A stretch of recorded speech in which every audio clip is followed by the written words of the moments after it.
पर कांग्रेस को नुकसान पहुंचा रही है, तो इसलिए मुकाबला वहां पर है, लेकिन फिर भी बीजेपी वहां पर बेहतर सिचुएशन में दिख रही है। और दक्षिण गुजरात का बीजेपी का किला बना हुआ है, तो वो तो स्ट्रांग है ही। और पीएम ने जो अपनी सभाएं करके वहां पर जो है स्ट्रांग करने की लगातार कोशिश की है। दूसरी तरफ कांग्रेस ने प्रधानमंत्री के ऊपर अपमानजनक शब्दों की बौछार करके अपना जो है अपने सेल्फ गोल भी किए। तो ये सब चीजें तो है, लेकिन अब ये जो अगला चरण है, ये आज जो ये रोड शो हम देख रहे हैं, अगले चरण के लिए प्रधानमंत्री नरेंद्र मोदी के इस रोड शो ने अगले चरण के लिए की कहानी जो है, पटकथा जो है वो लिख दी है। और मैंने शुरू में भी कहा था, लिख के रखिएगा, इस रोड शो का इंपैक्ट जो है 8 तारीख को आप देखिएगा, इस रोड शो का क्या जबरदस्त इंपैक्ट सेकंड फेज में बीजेपी को मिलना है। बिल्कुल, अगला चरण 5 तारीख को वोटिंग 93 विधानसभा सीटों पर होगी और उसके लिए परिपाटी रख दी गई। हमारे सहयोगी शैलेंद्र मिश्र भी हमारे साथ लगातार बने हुए हैं। और शैलेंद्र, अगर बात की जाए तो लगभग 3 घंटे का वक्त हो चुका है, अगर आप जानकारी दे सकें इस वक्त कहां से प्रधानमंत्री का काफिला गुजर रहा है और अभी कितनी दूरी तय करना और बाकी है और लगभग कितना सफर तय हो गया है, इसको लेकर कोई जानकारी साझा कर सकते हैं आप शैलेंद्र? देखिए, एक बात मैं बता दूं, क्योंकि अभी हम लगभग 8 बजने वाले हैं जी, और चुनाव आचार संहिता के हिसाब से 9 बजे के बाद प्रधानमंत्री का ये काफिला जो है उसको रुकना ही होगा। इसीलिए शायद जो है कई जगह पर मैं देख रहा था, कई जगह डिस्टेंस को क्लियर करने के, क्योंकि 50 किलोमीटर का सफर, और वो भी जब आपकी गाड़ी और लोगों का हुजूम के कारण आप लगभग 5 किलोमीटर प्रति घंटे की रफ्तार से अगर आप सफर कर पा रहे हैं, 10 किलोमीटर प्रति घंटा की रफ्तार से सफर तय कर पा रहे हैं, तो फिर वो उसमें मुश्किल होती है। तो इसलिए जो है 9 बजे तक इसको जो है इस यात्रा को जो गांधीनगर में वहां पहुंचना है, और इसलिए जो है वो सब। और ये प्रधानमंत्री ने पहली बार, अभी मुझे लगा कि समझता विक्ट्री साइन दिखाया, मतलब ना पूरा रोड शो के बीच में ये पहला मौका था, वो अभिवादन लगातार स्वीकार कर रहे थे, लेकिन शायद क्लोज फ्रेम में जो हम लोग देख पाए हैं वो पहली मौका था इस पूरे अभी तक के 3 घंटे के रोड शो में। दोनों हाथों से विक्ट्री साइन दिखाया, ये प्रधानमंत्री के एक आत्मविश्वास को साफ तौर से दिखाता है और जनता से मिल रहे स्नेह को भी एक तरीके से वो कन्वे कर रहे हैं कि साहब ये जीत में कहीं कन्वर्ट होने जा रहा है। बिल्कुल, देखिए, मैंने कहा ना, ये अगले दौर की जो पटकथा है वो यहाँ इस रोड शो में लिख दी है। और ये जो हुजूम है, मैं फिर कह रहा हूँ कि विपक्ष जो है आज की ये तस्वीरें देखकर बहुत परेशान होगा। और कई लोगों ने, आप सोशल मीडिया पर जाएंगे तो कांग्रेस की तरफ से और बीजेपी विपक्षियों ने जो है इस रोड शो पर सवाल भी उठाने शुरू कर दिए हैं कि मीडिया क्यों इसको इतना हाईलाइट कर रहा है, मीडिया क्यों इसको दिखा रहा है। लेकिन ये आज की सबसे बड़ी खबर है, आप इसको नज़रअंदाज नहीं कर सकते। प्रधानमंत्री नरेंद्र मोदी गुजरात में ऐसा जबरदस्त स्वागत, इतने साल बाद भी लगातार गुजरात में उनकी लोकप्रियता बनी हुई है, ये अपने आप में बड़ी खबर है। चुनाव के दौर में प्रधानमंत्री नरेंद्र मोदी सबसे बड़ा अपना जो है वो रोड शो निकालते हैं, अब तक का सबसे लंबा रोड शो निकालते हैं, तो ये अपने आप में खबर है। और इसीलिए इस खबर को इतनी इंपॉर्टेंस नहीं मिल रही है। और लोग, जब लाखों की तादाद में लोग अगर सड़कों पर हैं अपने नेता को देखने के लिए, उसका स्वागत करने के लिए, तो फिर इस खबर को नज़रअंदाज कैसे किया जा सकता है? नज़रअंदाज नहीं किया जा सकता। और जो उत्साह दिख रहा है, जो आप देख रहे हैं यहाँ पर जो है, जिस तरह से लोग इस दिवाली के मूड में दिखाई दे रहे हैं, वो अपने आप में ये साफ दिखा रहा है कि ये इस यात्रा का इम्पैक्ट जो है वो बहुत ज़बरदस्त होने वाला है इन चुनावों पर, जो बाकी जो दूसरे दौर की सीटें हैं उसके ऊपर। बिल्कुल अशोक जी, अब लगभग 3 घंटे से हम और आप लगातार स्टूडियो में बैठे हुए हैं जी, बैठे हुए हैं, लेकिन थोड़ा सा कई बार लगता है पैर सीधे कर ले या थोड़ा सा अपने आप को असहज सा महसूस करते हैं। लेकिन प्रधानमंत्री की उस ऊर्जा का, जिसका आपने शुरू में जिक्र किया, उसको देखिए, वो लगातार 3 घंटे खड़े हुए हैं। और हमने जिक्र किया 72 वर्ष की उम्र में ऊर्जा, इस स्तर की जनता से जुड़ाव और स्नेह का एक तरीके से प्यार उनके अंदर इतना कि साहब हर एक व्यक्ति के अभिवादन को व्यक्तिगत तरीके से स्वीकार कर लेने का एक भाव उनके चेहरे से दिखाई पड़ता है। ये कहीं ना कहीं सीधे तौर पे दिखाता है कि साहब जब देश को नेतृत्व देने वाला व्यक्ति इतना ऊर्जावान है, उसके अंदर क्षमताओं का एक संचार इस तरह से आगे दिखाई पड़ता है, तो निश्चित तौर से बाकी लोगों में भी उत्साह भर देते हैं। हमारे सहयोगी शैलेंद्र हमारे साथ जुड़े हुए। शैलेंद्र, लगभग कितना सफर तय हो गया है इस 50-52 किलोमीटर के मेगा रोड शो में? कितना वक्त और बचा हुआ है? कुछ ऐसी जानकारी आप साझा कर सकते हैं? देखिए, अगर मैं अनुमान लगा सकूं, जो तस्वीरें आ रही हैं, जो हम देख रहे हैं, उससे हम ये कह सकते हैं कि कम से कम भी आधा घंटा और बचा हुआ है।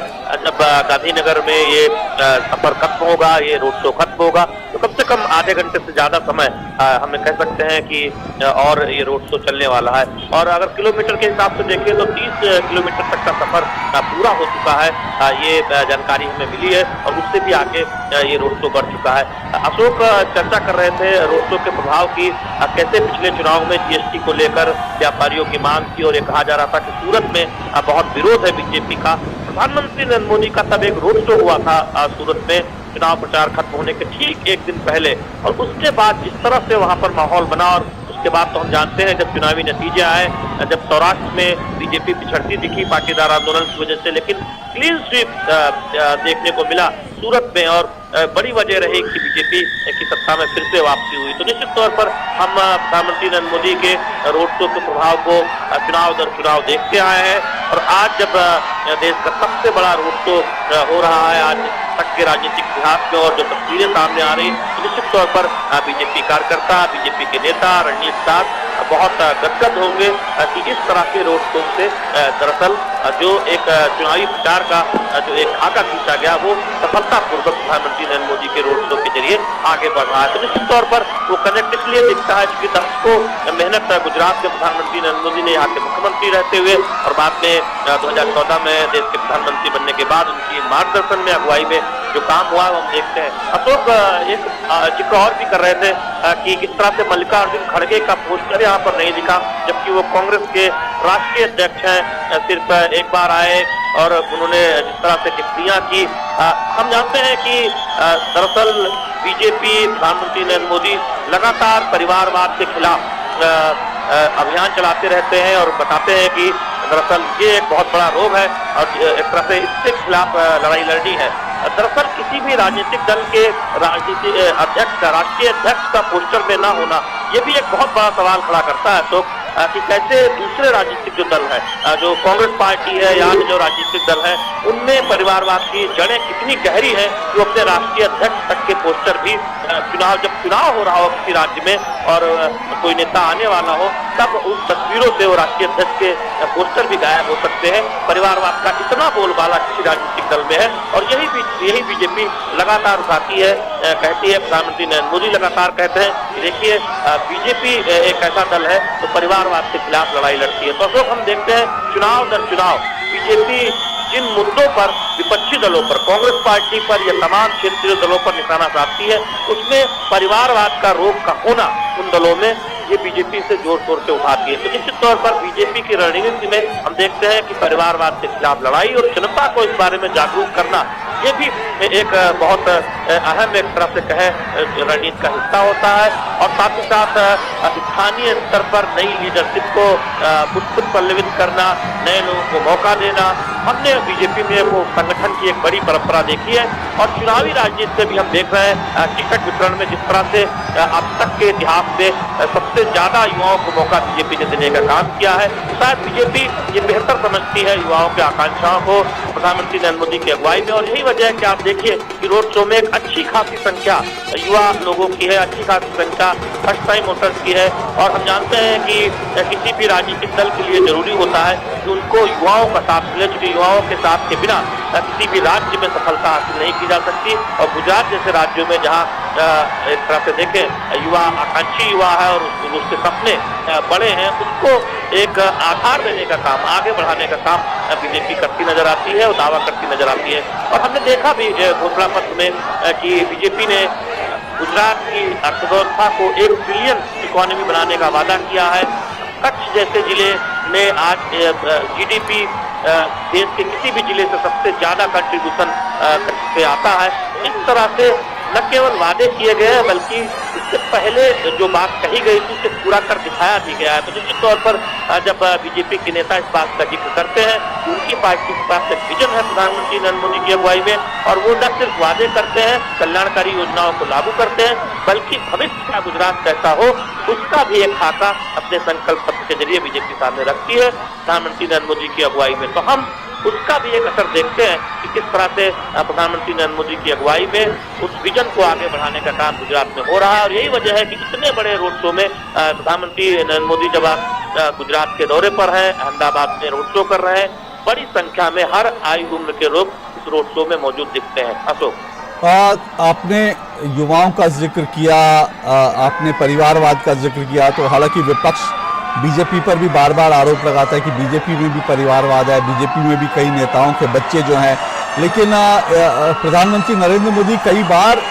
ये कहते हैं, इसका जिक्र करते हैं, वो कहते हैं आज जेपी नड्डा जो बीजेपी के अध्यक्ष है, ये बीजेपी में संभव है कि कोई ऐसा व्यक्ति जिसका परिवार का कोई व्यक्ति जो है बीजेपी में नहीं, कोई व्यक्ति जो है भी, लेकिन वो पार्टी का अध्यक्ष बन सकता है। प्रधानमंत्री नरेंद्र मोदी कहते हैं बीजेपी में संभव है कि ये गरीब चाय वाला जो है वो गुजरात के वडनगर के जैसे गांव से निकल करके बीजेपी जिसको अपना प्रधानमंत्री बना देती है, ये बीजेपी में संभव हो पाता है। और जब युवाओं की बात कर रहे हैं तो इसी गुजरात में जहां पर आज प्रधानमंत्री की ये रोड शो निकल रहा है, गुजरात के गृह मंत्री जो हैं वो हर्ष सिंघवी 27 साल के हैं, सिर्फ 27 साल उनकी आयु है और वो गुजरात के गृह मंत्री हैं और उनका कोई बैकग्राउंड जो है उनका कोई राजनीतिक बैकग्राउंड नहीं है।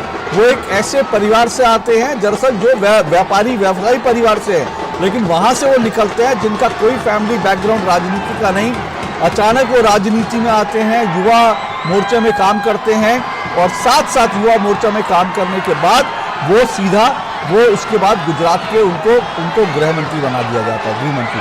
तो ये युवाओं को जो मौके मिल रहे हैं, ये बड़ा इंपॉर्टेंट पॉइंट है गुजरात में। इस बार बीजेपी के 2 बड़े नेता जो उप मुख्यमंत्री नितिन पटेल, पूर्व उप मुख्यमंत्री विजय रूपाणी जो पूर्व मुख्यमंत्री रहे, वो इस बार जो है अपनी लोकप्रिय होने के बावजूद वो बड़े आराम से अपनी सीट निकाल सकते थे, लेकिन उसके बावजूद उन्होंने कहा कि भाई हम चुनाव नहीं लड़ेंगे, युवाओं को मौका मिलना चाहिए। और वहां पर जो है युवाओं को पहली बार उन सीटों पर भी युवा चेहरे उतारे गए। तो ये जो चीजें हैं ये बीजेपी को थोड़ा अलग बनाती हैं, ये बीजेपी को विपक्ष से टक्कर लेने के लिए जब बात आती है तो उस टक्कर लेने के लिए ज्यादा मजबूत बना दी है। ये तमाम फैक्टर हैं जिसको जो है राजनीतिक रूप से देखना जरूरी है।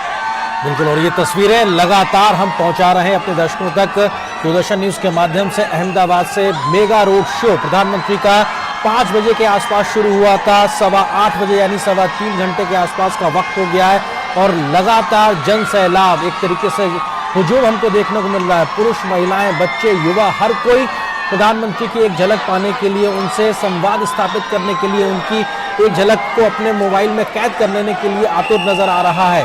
पुष्प वर्षा हो रही है, फूलों की वर्षा हो रही है, लगातार आतिशबाजी के नज़ारे हमने देखे, दीपावली जैसा माहौल दिखाई पड़ा, एक जश्न का माहौल, कई महिलाएं नाचती गाती नजर आई हैं, ढोल ताशे के साथ लोग पहुंचे हुए हैं। प्रधानमंत्री के इस पूरे मेगा रोड शो में अभी तक हमने 2 पड़ाव को देखा, जहां पर प्रधानमंत्री ने सरदार पटेल की प्रतिमा पर माल्यार्पण किया, दूसरा दीनदयाल उपाध्याय जी की प्रतिमा पर माल्यार्पण किया और अभी भी ये मेगा रोड शो लगातार चल रहा है। जो ये संचार एक लगातार हम आवाज के तौर पे सुन रहे हैं, ये ऊर्जा देता हुआ दिखाई पड़ रहा है। इतनी बड़ी संख्या में लोग निकले हैं घरों से, शहरी इलाकों के ये लोग जिनके बारे में आमतौर पे कहा जाता है कि लोग वोट देने के लिए बड़ा मुश्किल से निकलते हैं, वहाँ पर इतनी बड़ी संख्या में लोग प्रधानमंत्री के इस्तकबाल अभिवादन के लिए निकले हुए हैं। ये प्रधानमंत्री की लोकप्रियता को और लगातार बढ़ती लोकप्रियता को दर्शाने के लिए बहुत कुछ बयां करता है। हमारे सहयोगी शैलेंद्र लगातार हमारे साथ बने हुए हैं। शैलेंद्र, ये बेहद महत्वपूर्ण है क्योंकि युवाओं का जिक्र आपने भी किया और अशोक जी ने भी किया, और ये युवाओं के लिहाज से इसलिए भी महत्वपूर्ण है क्योंकि 20 साल पहले वाला वो गुजरात जो लगातार कई गलत वजहों से चर्चा में हुआ करता था, आज का युवा शायद उससे वाकिफ नहीं है, लेकिन एक नए गुजरात को जब गढ़ने की बात के साथ में लोग आए हैं और 25 साल का विजन देने की बात करते हुए प्रधानमंत्री मोदी दिखाई पड़ते, तो कम से कम उससे एक बेहतर कनेक्ट, एक विजन के साथ कनेक्ट तो साफ तौर पर दिखाई पड़ता है।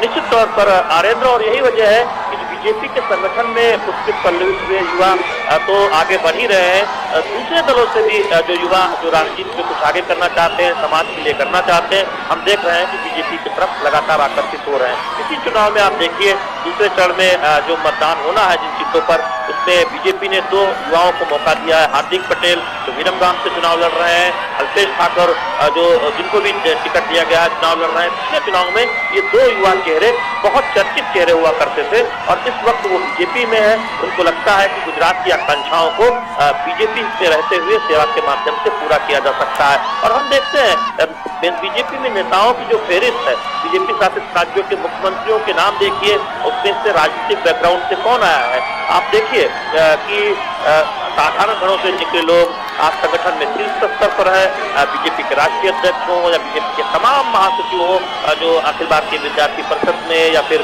संगठन के अलग अलग मोर्चों में काम करके ऊपर तक पहुंचे हैं। और ये दिखाता है किसी राजनीतिक दल की क्षमता को कि कैसे ग्रामीण पृष्ठभूमि से, कैसे साधारण पृष्ठभूमि से, कैसे युवाओं को आगे लाने का काम किया जाता है। और अब हम देख रहे हैं कि बीजेपी अपनी उस प्रक्रिया को दूसरे चरण में ले जाती हुई दिखाई दे रही है, जहां चुनावी राजनीति में ज्यादा से ज्यादा युवाओं को टिकट दिया जाए, उस ओर आगे बढ़ा जा रहा है। और इस बार गुजरात में बीजेपी का टिकट वितरण को एक नया इतिहास लिखता हुआ दिखाई दे रहा है। और साथ ही साथ प्रोफेशनल लोगों को, पढ़ाई लिखे लोगों को ज्यादा से ज्यादा मौका दिया गया है। डॉक्टर दर्शिता शाह जो राजकोट की एक टीम से चुनाव लड़ रही है, पैथोलॉजिस्ट हैं, डॉक्टर हैं। रिबावा जडेजा तो हम सब जानते हैं, बहुत चर्चित नाम है, सब जानते हैं कि वो स्टार क्रिकेटर रविंद्र जडेजा की पत्नी है, लेकिन वो मैकेनिकल इंजीनियर है। और मैकेनिकल इंजीनियर ऐसा फील्ड है जिसमें कहा जाता है कि लड़कियां बहुत कम जाती हैं। मैकेनिकल इंजीनियरिंग करके आप राजनीति में उतरी है। तो इस तरह के तमाम चर्चित चेहरे, तमाम युवा चेहरे जो देश के लिए कुछ करना चाहते हैं, राजनीति में आगे बढ़ना चाहते हैं, राज्य के लिए कुछ करना चाहते हैं, उनको बीजेपी सबसे मुफीद, सबसे उचित पार्टी नजर आती है। और पार्टी भी ऐसे नेताओं के, ऐसे युवा चेहरों के आकांक्षाओं को समझती है और समय समय पर मौका भी देती है। तो निश्चित तौर पर किसी पार्टी की यात्रा में पार्टी की मजबूती के लिए बहुत अहम हो जाता है। और अशोक इस बात को तो बेहतर से ही जानते हैं कि आज दुनिया की सबसे बड़ी सदस्य संख्या वाली अगर कोई पार्टी है तो बीजेपी है। दुनिया की सबसे बेहतरीन संगठन व्यूहरचना वाली अगर कोई पार्टी है तो भारतीय जनता पार्टी है। और ये ऐसे ही नहीं हुआ, इसके पीछे एक सतत विजन दिखता है प्रधानमंत्री नरेंद्र मोदी का, इसके पीछे एक सतत विजन दिखता है संगठन के उन तमाम नेताओं का। और जब संगठन का साथ मिलता है ऐसे नेता को जो वैश्विक स्तर पर दुनिया का सबसे लोकप्रिय नेता है, तो निश्चित तौर पर इस तरह की तस्वीरें दिखती है जो आज गुजरात की धरती पर, अहमदाबाद की सड़कों पर दिखाई दे रही है। जब एक कनेक्ट दिखाई दे रहा है, बीजेपी कार्यकर्ताओं के प्रफुल्लित चेहरे दिखाई दे रहे हैं, गुजरात में, अहमदाबाद में आम लोगों का उत्साह दिखाई दे रहा है। और इसके पीछे बीजेपी का एक भरोसा दिखाई दे रहा है कि गुजरात में उसे इस बार भी चुनावी जीत मिलने वाली है। और यही वजह है कि सूरत के रोड शो के बाद हम देख रहे हैं कि दूसरे चरण में अहमदाबाद में भव्य रोड शो हो रहा है, और जिसकी तस्वीरें निश्चित तौर पर बीजेपी को, बीजेपी के रणनीतिकारों को प्रफुल्लित कर रही होंगी। इन तस्वीरों के माध्यम से लोग देख रहे होंगे कैसे अहमदाबाद की जनता कैसे सड़कों पर उतरी हुई है प्रधानमंत्री नरेंद्र मोदी का अभिवादन करने के लिए। बिल्कुल, ये इंतजार करते हुए हजारों की संख्या में लोग इस वक्त इंतजार कर रहे हैं कि कब प्रधानमंत्री का काफिला पहुंचेगा और कब वो प्रधानमंत्री की एक झलक पाएंगे। जिस बात का जिक्र अशोक जी आप कर रहे थे कि ऐसा नहीं कि प्रधानमंत्री को उन्होंने देखा नहीं है या देखने का और कोई जरिया नहीं है, मोबाइल से लेकर टेलीविजन तक, लेकिन रूबरू होना, उन तक अपनी बात पहुंचाना, उनके प्रति अपने प्रेम और स्नेह को दर्शाना, उनके ऊपर पुष्प वर्षा करना, शायद ये वो एक बड़ी वजह है जो खींच लाई है लोगों को घरों से सड़कों पर और प्रधानमंत्री के स्वागत करने के लिए। और प्रधानमंत्री को भी लगातार लगभग 3.25 साढ़े 3 घंटे का वक्त हो गया है, इस खुली गाड़ी में खड़े हुए हैं, लोगों का अभिवादन स्वीकार कर रहे हैं, लगातार लोगों का प्रेम स्वीकार कर रहे हैं। और ये जो कनेक्ट है, ये अपने आप में प्रधानमंत्री की शख्सियत को भी दर्शाता है कि वो सिर्फ प्रधानमंत्री हो गए तो जनता से कट जाए, ऐसा वो करते नहीं है, क्योंकि वो जनता से जुड़े हुए लोग हैं, जनता से संवाद करने में विश्वास करते हैं, जनता के काम को करने और अपने काम के आधार पर वोट मांगने की परिपाटी पे आगे बढ़ने में विश्वास रखते हैं। ये जो विश्वास है, इसी विश्वास के चलते जब कोई व्यक्ति होता है राजनीतिक व्यवस्था में, सार्वजनिक जीवन में, वही हिम्मत कर पाता है जिसने काम किया होगा कि 50 किलोमीटर लंबा हम रोड शो कर सकते हैं। क्या वो रोड शो बेहतर होगा, क्या वो सफल होगा, ये हर एक किसी के मन में सवाल कौंधेगा, लेकिन काम करने वाला कोई व्यक्ति जब फैसला करेगा तो वो विश्वास करेगा। और शायद इसीलिए हर एक जगह, हर एक कोने पर हजारों की संख्या में लोग आए हैं और प्रधानमंत्री को स्वागत करने के लिए। और ये मेगा रोड शो जो कहा जा रहा है, सेकेंड फेज के लिहाज से एक टर्निंग पॉइंट और अपने आप में गुजरात की राजनीति में भी इसमें 8 तारीख और उसके बाद भी लगातार चर्चा होती दिखाई पड़ेगी। अशोक जी, मैं यहाँ पर आपको एक और इम्पॉर्टेंट बात जो है समझना चाहिए। जब हम गुजरात मॉडल की बात करते हैं, संगठन की बात करते हैं, बीजेपी की ताकत की बात करते हैं, तो हमको एक दो चीज़ें और समझनी जरूरी है। वो ज़रूरी चीज़ें क्या है? देखिए, हम लगातार कह रहे हैं कि भाई एक तो प्रधानमंत्री का हम कनेक्ट की बात कर रहे हैं, उनकी लोकप्रियता की बात कर रहे हैं, बीजेपी के संगठन की बात कर रहे हैं, लेकिन इस संगठन के पीछे क्या होता है उसका मैं आपको छोटा सा उदाहरण देता हूँ। आपको बीजेपी का गुजरात मॉडल और देश का मॉडल समझ आएगा। ऊपरी तौर पर दिख रहा है कि बीजेपी के कार्यकर्ता बहुत है, संगठन के रूप से बीजेपी बड़ी स्ट्रांग है, लेकिन इसके पीछे क्या चल रहा है जरा उसको समझिए। मैं आपको दो नाम लेके बता रहा हूं। दो महिला कार्यकर्ताओं से बीजेपी की मैं गुजरात दौरे के दौरान मिला, एक श्रद्धा राजपूत और दूसरी लिपि खांडेर। ये दो महिला कार्यकर्ता बीजेपी की हैं, अहमदाबाद की, गुजरात की। अब आप देखिए ये कर क्या रहे हैं। बीजेपी ऐसा नहीं, ऐसे ही 27 साल तक गुजरात में शासन में नहीं बैठी हुई है। श्रद्धा राजपूत बीजेपी की स्पोक्स पर्सन है गुजरात की, लेकिन उसके अलावा वो क्या कर रही हैं? गुजरात में कुपोषण एक बड़ी समस्या है, हम जानते हैं। विपक्ष इस मुद्दे को उठाता है। आपको मालूम है श्रद्धा राजपूत ने एक कार्यक्रम शुरू किया गुजरात में। बिल्कुल यंग लेडी हैं गुजरात की, यंग स्पोक्स पर्सन है। उन्होंने पोषण करके एक कार्यक्रम शुरू किया और उसमें उन्होंने बीजेपी के कार्यकर्ताओं को टास्क दिया कि बीजेपी का हर कार्यकर्ता एक कुपोषित बच्चे का जिम्मा ले कि उसको वो कैसे जो है उसको खाने पीने का, और उसका मंथली चार्ट बनता है। इस वक्त 35,000 बीजेपी के कार्यकर्ताओं ने 35,000 बच्चों के कुपोषण की जिम्मेदारी कुपोषण को ठीक करने की जिम्मेदारी ले ली है। अब आप सोचिए कि 35,000 बच्चों की सेहत के साथ सीधा पार्टी के कार्यकर्ता जुड़े हुए हैं, तो उसका इंपैक्ट आप सोचिए क्या होगा। दूसरी तरफ लिपि खांडेर बीजेपी महिला मोर्चा से जुड़ी हुई है। वो क्या करती हैं? वो तमाम जो पंचायत स्तर पर जो चीजें हैं, वो पंचायत में जुड़ी हुई महिलाओं का हर कुछ समय में एक सम्मेलन करवाती हैं और हर पंचायत में जाकर ये देखती हैं कि किस तरह से जो योजनाएं, और इस वक्त प्रधानमंत्री जो है पहुंच गए हैं सुभाष चंद्र बोस की प्रतिमा के पास आरटीओ सर्कल, तो वो लिपि खांडेर हैं, वो जाकर बाकायदा ये एश्योर करती हैं कि हर पंचायत में जो सरकारी योजनाएं हैं वो अच्छे से लागू हों। तो ये ऐसे दो लोगों से मैं मिला, लेकिन ऐसे ना जाने कितने मॉडल होंगे।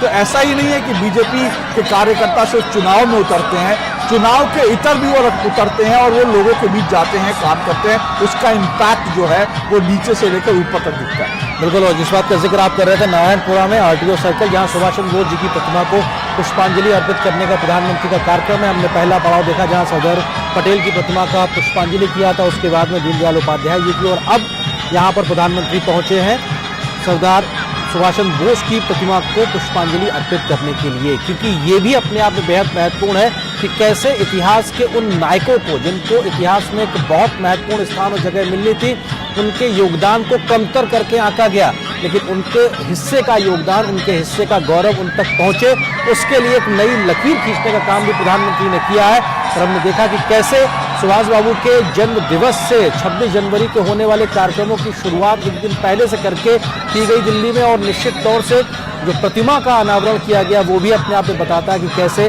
देश की आज़ादी में बड़ा योगदान देने वाले सुभाष बाबू को लेकर नए पीढ़ी को बताया जा सके, उन तक वो इतिहास को रखा जा सके, इस बात की भी पूरी कोशिश हो रही है। इतना ही नहीं, कैसे देश भर के आदिवासी समाज के गुमनाम नायकों से लेकर देश की आज़ादी में एक बड़ा योगदान देने वाले उस वक्त के गुमनाम नायकों को भी इतिहास के पन्नों में उनका उचित स्थान देने की पूरी कोशिश की गई। और यहाँ पर सुभाष चंद्र बोस जी की प्रतिमा को पुष्पांजलि देना एक तरीके से उन तमाम नायकों के योगदान को समर्पण भाव से पुष्प अर्पित करना है, जिस परिपाटी पर प्रधानमंत्री मोदी लगातार काम कर रहे हैं। और आदिवासियों के लिहाज से भी अगर बात की जाए तो आदिवासी गौरव दिवस मनाने से लेकर बिरसा मुंडा भगवान को उनके स्थान को आगे रखने को लेकर तमाम प्रकार के प्रयास किए गए हैं, और ये अपने आप में दिखाता है प्रधानमंत्री के इस पूरी सोच को। जिस बात का जिक्र अशोक जी हम लोग कर रहे थे कि देश की आज़ादी में महत्वपूर्ण योगदान देने वाले सुभाष चंद्र बोस जी, देश के एकीकरण में बेहतर काम करने वाले सरदार पटेल, और देश के अंतिम पायदान पर खड़े व्यक्ति तक विकास की योजनाओं को, अंत्योदय की विचारधारा देने वाले दीनदयाल उपाध्याय जी, इन तीनों महापुरुषों के योगदान को पुष्पांजलि देने का काम भी इस मेगा रोड शो में किया गया है। ये भी दिखाता है कि मौके ब मौके हम उन महानायकों के प्रति अपना सर झुकाने के लिए तैयार हैं, जिन्होंने देश को आज यहाँ तक लाने में बड़ा योगदान दिया। ये देखिए, ये जो स्ट्रैटेजी है ना, इसको विपक्ष को समझने में अभी सालों लगेंगे। ये बिना कुछ कहे, आप देखिए प्रधानमंत्री ने कोई जनसभा नहीं की है, भाषण नहीं दिया है, लेकिन बिना कुछ कहे लोगों तक संदेश पहुंचा देने का ये जो कम्युनिकेशन स्किल नरेंद्र मोदी में है, ये विपक्ष इससे अभी कोसों दूर है और इसको समझ नहीं पाता है। प्रधानमंत्री नरेंद्र मोदी रोड शो करते हैं, उसमें जो है वो सरदार वल्लभ भाई पटेल को जाकर उनकी प्रतिमा पर माल्यार्पण करते हैं, एक मैसेज देते हैं बिना कुछ कहे कि गुजराती अस्मिता को लेकर के मैं हमेशा खड़ा रहूंगा। वो मैसेज लोगों तक पहुंच गया।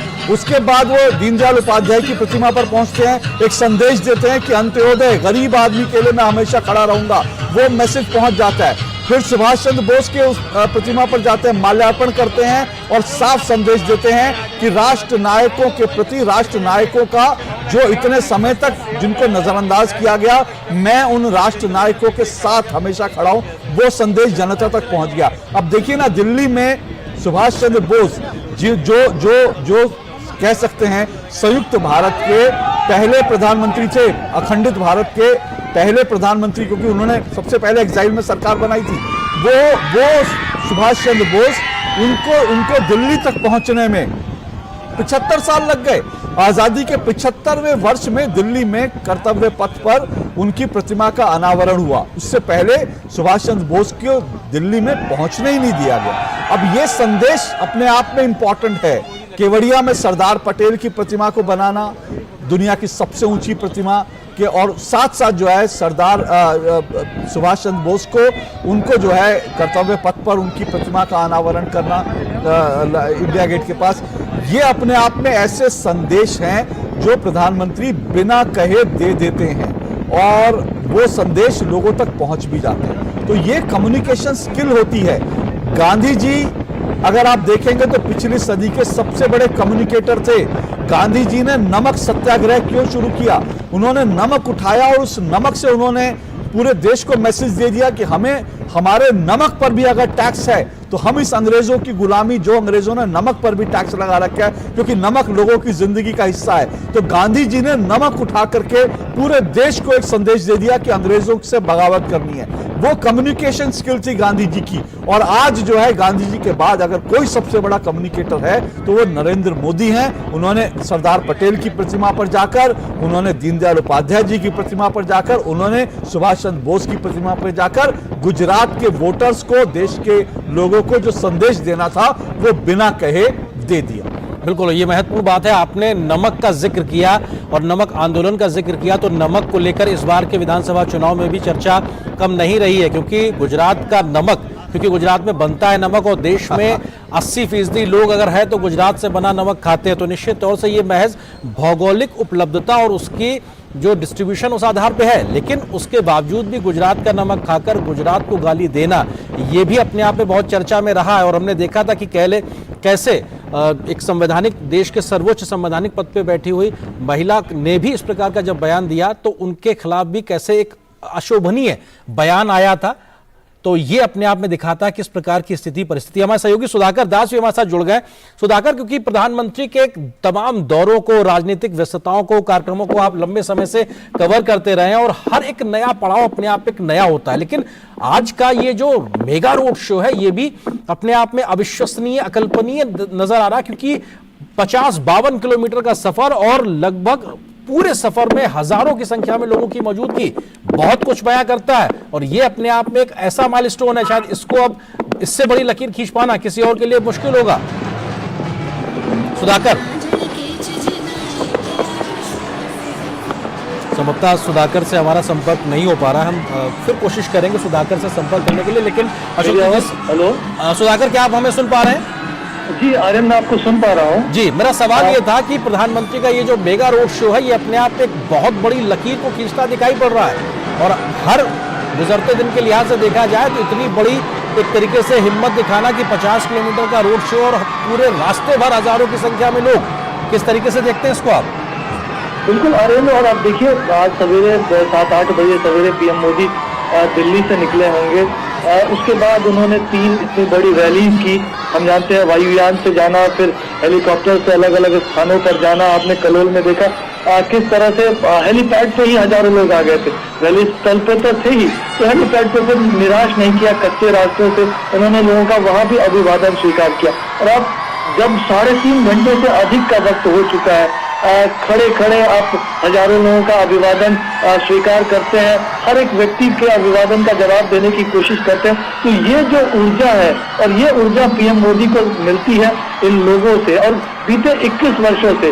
और मुझे एक वाकया याद आ रहा है कि एक सज्जन ने उनको पीएम मोदी को आमंत्रित किया था एक कार्यक्रम के लिए, कोई निजी कार्यक्रम था उनका। उन्होंने उनसे पूछा कि विश्राम के लिए आप कितने देर यहाँ रह पाएंगे। तो उन्होंने पीएम ने ये कहा था कि इस जन्म में तो मेरे लिए अब विश्राम का, शायद अगले जन्म में मिले। तो देखिए ये जो अनवरत वो सेवा कार्य कर रहे हैं, एक जो वो समर्पण उन्होंने दिखाया है गुजरात के लाडले के तौर पर और भारत के लाडले के तौर पर, आज जिस तरह से आज दुनिया के सबसे लोकप्रिय नेता, लोकप्रियता का पैमाना कैसे मापेंगे आप देखिए, दुनिया के किसी भी हिस्से में पीएम मोदी जाते हैं और कोई भी मंच हो, संयुक्त राष्ट्र का मंच हो, G20 हो, G7 हो, आज प्रधानमंत्री नरेंद्र मोदी के बिना किसी भी मुद्दे के हल की कल्पना नहीं होती है। आज जब दुनिया कोरोना से मुकाबले की बात करती है या फिर यूक्रेन जैसे मसलों के हल निकालने की बात होती है तो सीधे तौर पर सब पीएम मोदी का नाम लेते हैं। तो ये एक आम लोगों के साथ पूरे वैश्विक कल्याण की जो सोच है और सिर्फ एक राजनीतिक नारों में नहीं, आज जिस तरह से उन्होंने, हम जानते हैं कि बीजेपी को एक तरह से आज हर भारतीय की पार्टी बना दिया। तो मुझे तो लग रहा है आर्यन की आज एक उत्सव है अहमदाबाद में, गांधीनगर में, और उस उत्सव का अगर कोई नाम दिया जाए तो मोदी उत्सव कहा जा सकता है। और वो ये उत्सव इस वजह से नजर आ रहा है कि ये जो आइडिया ऑफ मोदी है, जो बीते 21 वर्षों से भी लगातार जब से वो सार्वजनिक जीवन में है, जो विजन ऑफ मोदी है वो सिर्फ विजन नहीं रहा है, वो जमीन पर उतरा है और भारत को एक विश्व गुरु, एक नया भारत बनाने की तरफ उसको एक तरह बहुत मजबूती से खड़ा किया पीएम मोदी ने।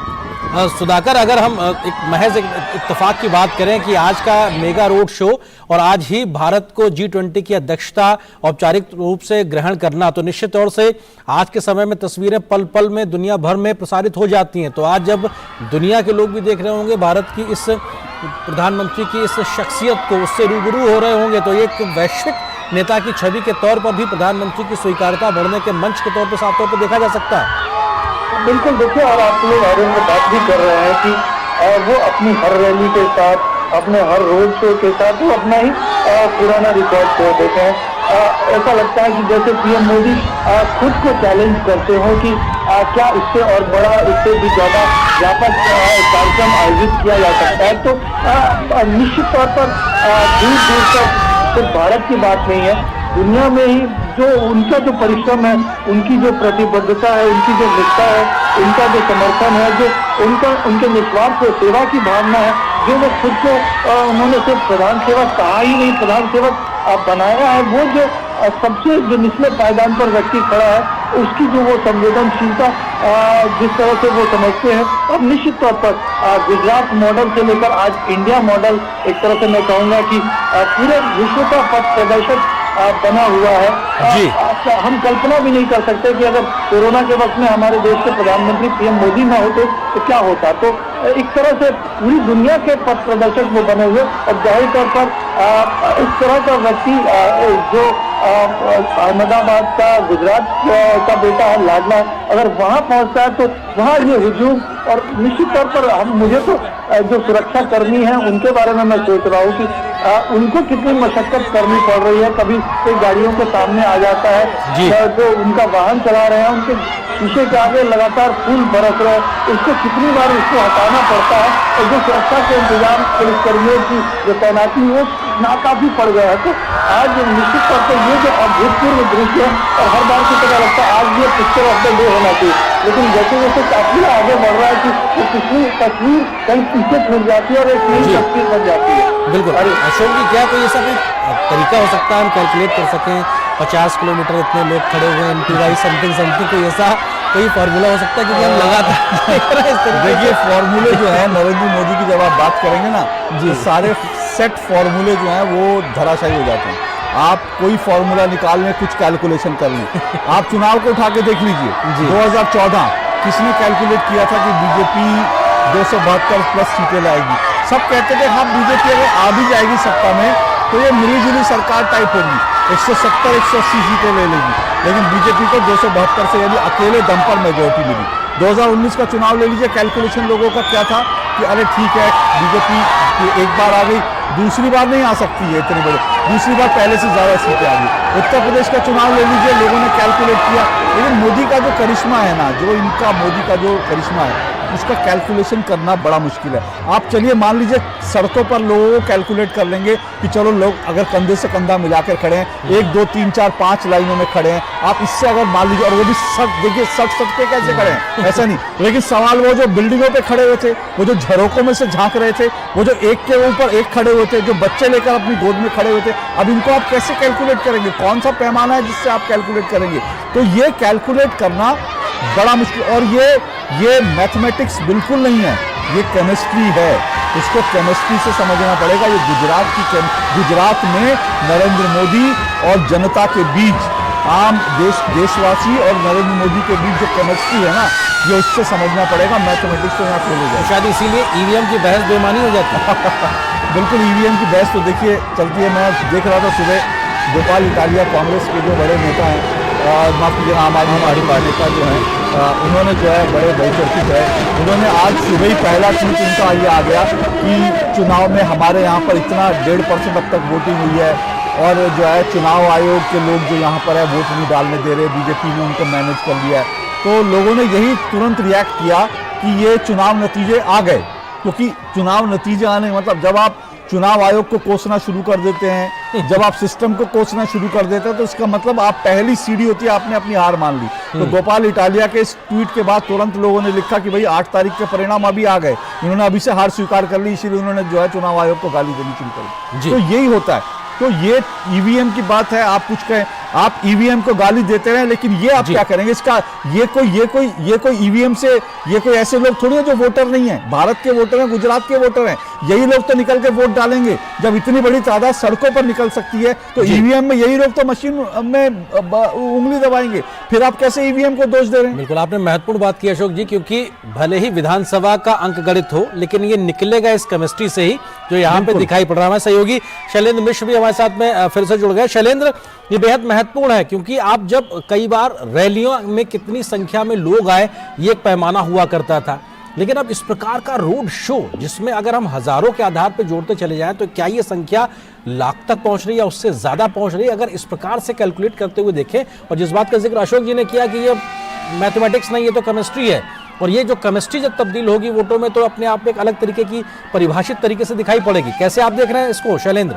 निश्चित तौर पर आर्येंद्र, चुनावी गुणा भाग गणित तो होती रहती है, लेकिन जीत उसे हासिल होती है जिसकी केमिस्ट्री जनता से बेहतर होती है। अशोक जी जो कह रहे थे, निश्चित तौर पर वो सही कह रहे थे कि ये प्रधानमंत्री नरेंद्र मोदी की जो केमिस्ट्री है, जनता के साथ जो कनेक्ट है, वो इन सड़कों पर दिखाई देता है। और किसी भी रैली में लाखों की भीड़ आना वो भारतीय राजनीति में होता रहा है। बड़े बड़े नेताओं की रैलियों में लोग आते रहे हैं, लेकिन 50 किलोमीटर लंबा रोड शो होना और उसमें हजारों नहीं लाखों की भीड़ का उमड़ना, ये हम कह सकते हैं कि आज का दिन भारतीय राजनीति में, चुनावी राजनीति में एक अलग से याद किया जाएगा कि 50 किलोमीटर से बड़ा रोड शो गुजरात में अहमदाबाद से हुआ था प्रधानमंत्री नरेंद्र मोदी का, और उसमें लाखों की संख्या में लोग इस रोड शो में शामिल हुए थे, अपने घरों से निकलकर प्रधानमंत्री नरेंद्र मोदी का अभिवादन स्वीकार करते हुए, अभिवादन करते हुए दिखाई दिए। तो निश्चित तौर पर आज एक इतिहास लिखा गया है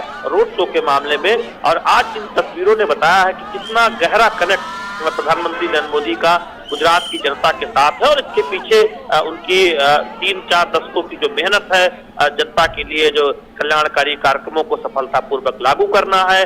और अशोक इस बात का जिक्र कर रहे थे कि किस तरह से बीजेपी संगठन में लोग काम करते हैं, किस तरह से कल्याण के कार्यक्रमों को आगे बढ़ाते हैं। हम जानते हैं कि बीजेपी के राष्ट्रीय अध्यक्ष जेपी नड्डा लगातार इस बात को कहते रहते हैं कि कोरोना काल में जब किसी राजनीतिक दल का और कार्यकर्ता सड़कों पर जनता की सेवा करता नहीं दिखाई देता था, तब बीजेपी के कार्यकर्ता अनाज वितरित करवाने में मदद करने में लगे थे, भोजन वितरित कर रहे थे। इसके साथ ही साथ कोरोना वैक्सीन जहां पर लग रही थी, बाहर टेंट लगाकर पानी का इंतजाम कर रहे थे और सेवा का काम कर रहे थे। तो दरअसल बीजेपी ने अपने अपने संगठन को इस तरह से मजबूत किया है, कार्यकर्ताओं को इस तरह से प्रेरित किया है कि पंडित दीनदयाल उपाध्याय की जो अवधारणा है, जो विचारधारा है कि अंत्योदय की सेवा, समाज के अंतिम पायदान पर खड़े व्यक्ति की सेवा करना ही सबसे मूल काम है। तो हम देखते हैं कि प्रधानमंत्री नरेंद्र मोदी की अगुवाई में कल्याणकारी योजनाओं में उसे प्रमुखता मिलती है और संगठन में उन कार्यों को आगे बढ़ाने को दिशा निर्देशित किया जाता है और बखूबी जमीन पर उतरता है। और यही वजह है जब प्रधानमंत्री नरेंद्र मोदी की लोकप्रियता गुजरात में जनता के साथ उनका खास तौर पर कनेक्ट और बीजेपी का जमीनी स्तर पर मजबूत संगठन और ये तिकड़ी ये दिखाती है कि आज 27 वर्षों से बीजेपी का सफलतापूर्वक जीत का सफर गुजरात में जारी है। और इस चुनाव में अगर बीजेपी को जीत हासिल होती है तो हमें कहेंगे कि एक भारतीय राजनीति में सबसे ज्यादा समय तक किसी राज्य में सत्ता किसी एक दल को रहने का जो रिकॉर्ड है वो भी एक तरफ से देखें तो उस पर बीजेपी आगे बढ़ती हुई नजर आएगी। तो निश्चित तौर पर हम ये कह सकते हैं कि बीजेपी की अपनी एक राजनीति है, वो अपने तरह से तमाम कार्यक्रमों को लागू करती है, लेकिन प्रधानमंत्री नरेंद्र मोदी की जो लोकप्रियता है ये दिखाती है कि किस तरह से उन कार्यक्रमों को आगे बढ़ाया गया है, विचारधारा को आगे बढ़ाया गया है, तमाम कल्याणकारी कार्यक्रमों के साथ देश को मजबूत करने की योजनाओं को आगे बढ़ाया गया है। और आज जनता से कनेक्ट दिखाता है कि प्रधानमंत्री नरेंद्र मोदी की अगुवाई में कितने कल्याणकारी कार्य गुजरात में, अहमदाबाद में हुए हैं और यही वजह है कि आज सड़कों पर ऐसा लगता है कि पूरा अहमदाबाद उतर आया है। शैलेंद्र, आपने जेपी नड्डा की बात की, आपने बीजेपी की कार्यशैली की बात की। अब इसको समझने के लिए मैं एक और उदाहरण देता हूं और इसको आज के इससे आप समझेंगे। इस वक्त जो है नरेंद्र मोदी जो है वो गुजरात में अहमदाबाद में जहां चुनाव है और वहां पर वो अब तक का सबसे बड़ा रोड शो कर रहे हैं। और जेपी नड्डा कहां थे आज?